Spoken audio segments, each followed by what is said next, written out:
I worry about setting a grand life goal. Will I be left feeling unfulfilled if this dream doesn't manifest? For example, I have a dream of becoming a full-time writer, but will I actually be happier when I shift from a consulting career to a writing career? It's possible. Having launched my first book, I got a taste of what it's like to becoming a full-time writer, and I loved it.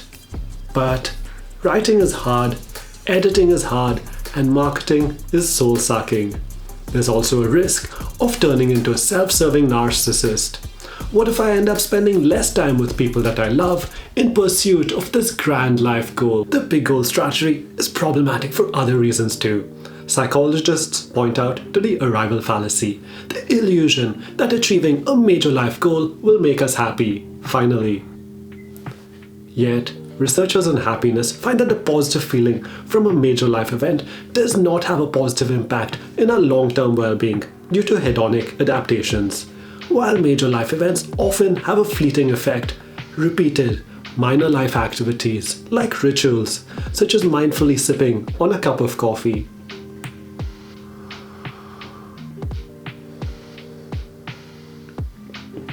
can cumulatively boost our well-being more over time. We tell ourselves, I'll be happy when I get into a top university, land my dream job, or somehow buy a house before I turn 90.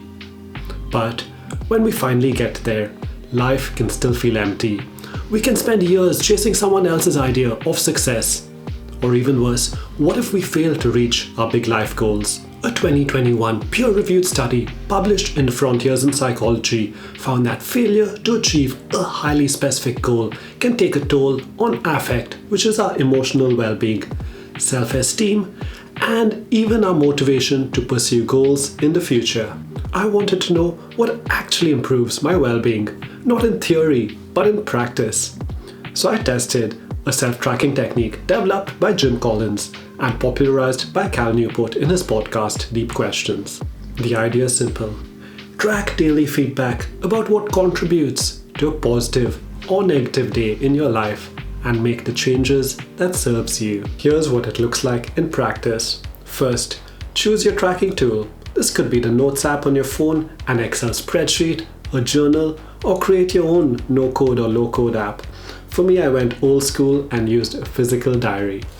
I created a 5-point scale from +2 to -2 based on Jim Collins' original method, but I based mine on my emotional tone for the day.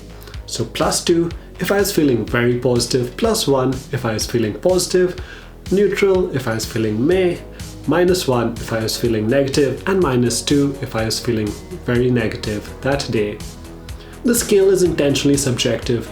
The point isn't to be precise with your reflections each and every day. It's to be consistent enough and write it in a language that works for you. And finally, this one's optional. Log your daily reflections. Just a sentence or two about what activities you participated in during the day.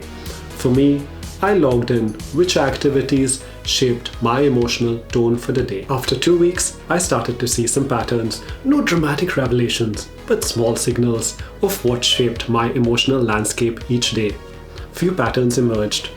Yoga, morning walks, and especially social connection during office hours showed up in my +1 and +2 days. Doom scrolling, dull work days, screen times without a break pulled my well-being down to meh or -1.